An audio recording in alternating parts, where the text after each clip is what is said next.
नमस्कार, SBT news में आपका स्वागत है। पेश है 31 जुलाई बुधवार सुबह 6:15 बजे राजस्थान की बड़ी खबरें। राष्ट्रपति द्रौपदी मुर्मू 2 और 3 अगस्त को राष्ट्रपति भवन में राज्यपालों के सम्मेलन की अध्यक्षता करेंगी। श्रीमती मुर्मू की अध्यक्षता में होने वाला राज्यपालों का यह पहला सम्मेलन होगा। राष्ट्रपति सचिवालय के अनुसार सम्मेलन में सभी राज्यों के राज्यपाल शामिल होंगे। उपराष्ट्रपति, प्रधानमंत्री, केंद्रीय गृह मंत्री, कृषि एवं किसान कल्याण, शिक्षा, जनजातीय मामले, सूचना एवं प्रसारण, पर्यावरण, वन और जलवायु परिवर्तन और युवा मामले तथा खेल मंत्री के साथ साथ नीति आयोग के उपाध्यक्ष, मुख्य कार्यकारी अधिकारी, प्रधानमंत्री कार्यालय, कैबिनेट सचिवालय, गृह मंत्रालय और विभिन्न मंत्रालयों के अन्य वरिष्ठ अधिकारी भी भाग लेंगे। वित्त मंत्री निर्मला सीतारमण ने मंगलवार को बजट पर जवाब दिया। उन्होंने स्पष्ट किया कि अगर किसी राज्य का नाम नहीं लिया गया तो इसका मतलब ये नहीं है कि उसे विकास के लिए पैसा नहीं मिलेगा। विपक्ष ने बजट भाषण में सिर्फ 2 राज्यों बिहार और आंध्र प्रदेश की जिक्र की बात की थी। इस पर सीतारमण ने पिछले कई भाषणों को बताया।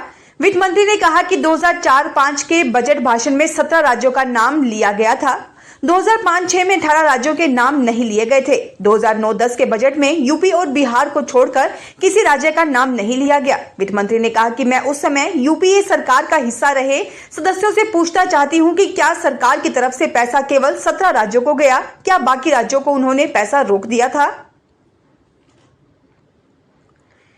दिल्ली के मुख्यमंत्री अरविंद केजरीवाल की गिरफ्तारी के विरोध में इंडिया ब्लॉक के जंतर मंतर पर विरोध प्रदर्शन किया गया। गुजरात, पंजाब, छत्तीसगढ़, पश्चिम बंगाल, तेलंगाना समेत देश के 19 राज्यों में धरना प्रदर्शन हुए। अरविंद केजरीवाल की पत्नी सुनीता केजरीवाल आम आदमी पार्टी के नेताओं सहित मौजूद रहीं। उन्होंने कहा कि दिल्ली के सीएम अरविंद केजरीवाल को खतरा है। पार्टी ने उनकी मेडिकल रिपोर्ट का हवाला देते हुए कहा कि 3 जून से 7 जुलाई के बीच उनका शुगर लेवल 34 बार गिरा। राजस्थान में 5 सीटों पर विधानसभा उपचुनाव होने हैं। इससे पहले बिजली के दाम बढ़ा दिए गए हैं। इसको लेकर राजस्थान पीसीसी चीफ गोविंद सिंह डोटासरा ने बड़ा बयान दिया है। पीसीसी चीफ गोविंद सिंह डोटासरा ने कहा कि उपचुनाव की 5 सीटें भाजपा हारेगी। प्रदेश में बिजली महंगी कर दी गई है, जिसको लेकर कांग्रेस ब्लॉक जिला स्तर पर प्रदर्शन करेगी। साथ ही सदन में कानून व्यवस्था पर सरकार को घेरा जाएगा। सदन में मंत्री नहीं आते, सीएम कार्रवाई नहीं देखते। रिलायंस फाउंडेशन की चेयरपर्सन नीता अंबानी ने पेरिस में इंडिया हाउस का उद्घाटन किया। उन्होंने कहा कि भारत अब ओलंपिक की मेजबानी के लिए तैयार है। बता दें कि पेरिस में भारत के पहले कंट्री हाउस यानी इंडिया हाउस का उद्घाटन हुआ। नीता अंबानी ने दीप प्रज्वलित करके इंडिया हाउस की शुरुआत की। उन्होंने कहा कि आज बहुत खुशी हो रही है, यह ओलंपिक में भारत का पहला कंट्री हाउस है। उन्होंने कहा कि हम आशा करते हैं कि हमारे एथलीटों के लिए यह घर से दूर एक घर बन जाए, एक ऐसी जगह जहां हम उनका सम्मान करें। कार्यक्रम में भारत की कई मशहूर हस्तियां शामिल थी। राजस्थान के नवनियुक्त राज्यपाल हरिभाऊ किशन राव बागड़े आज बुधवार शाम 4 बजे राजभवन में आयोजित समारोह में शपथ ग्रहण करेंगे।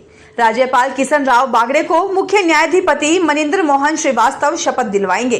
राज्यपाल के सचिव गौरव गोयल ने बताया कि शपथ ग्रहण समारोह राजभवन में आज शाम 4 बजे आयोजित होगा। दिल्ली के राव कोचिंग सेंटर के बेसमेंट हादसे पर राष्ट्रीय मानवाधिकार आयोग ने दिल्ली सरकार, दिल्ली पुलिस और एमसीडी कमिश्नर को नोटिस जारी किया है।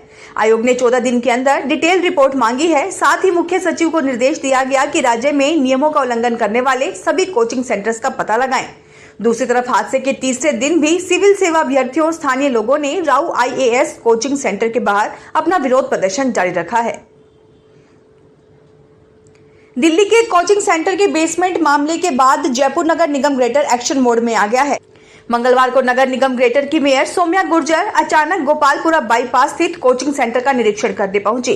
फायर एनओसी नहीं मिलने के कारण गुरुकृपा और कलाम कोचिंग सेंटर को सील कर दिया गया। उन्होंने मानसरोवर जोन उपायुक्त और फायर उपायुक्त को नोटिस जारी करने के निर्देश दिए। इसके बाद शाम करीब 4 बजे कोचिंग पर ताला लगा दिया गया। सीकर के पूर्व सांसद स्वामी सुमेधानंद सरस्वती ने कांग्रेस नेता शांति धारीवाल व सूरजगढ़ विधायक श्रवण कुमार पर तंज कसा। उन्होंने कहा, इन लोगों ने मुझे बाधित कर दिया है। मैं अभी किताब लिख रहा हूं और मैंने काम भी शुरू कर दिया है। सरस्वती ने ये बात श्रवण चौधरी और धारीवाल के हिंदू बाबाओं पर दिए बयान पर कही। सीकर के सर्किट हाउस में सुमेधानंद सरस्वती ने कहा कि मैं अब स्वतंत्रता संग्राम में साधुओं का योगदान विषय पर किताब लिख रहा हूं। उन्होंने कहा कि कांग्रेस वालों को ABCD का पता नहीं है। नागौर के खींवसर में राशन डीलरों ने 9 सूत्रीय मांगों को लेकर एसडीएम कार्यालय के सामने प्रदर्शन किया। विरोध प्रदर्शन के बाद राशन वितरकों ने अपनी पोस्ट मशीनें कार्यकारिणी के अध्यक्ष को सौंप दी और अनिश्चितकालीन हड़ताल पर चले गए।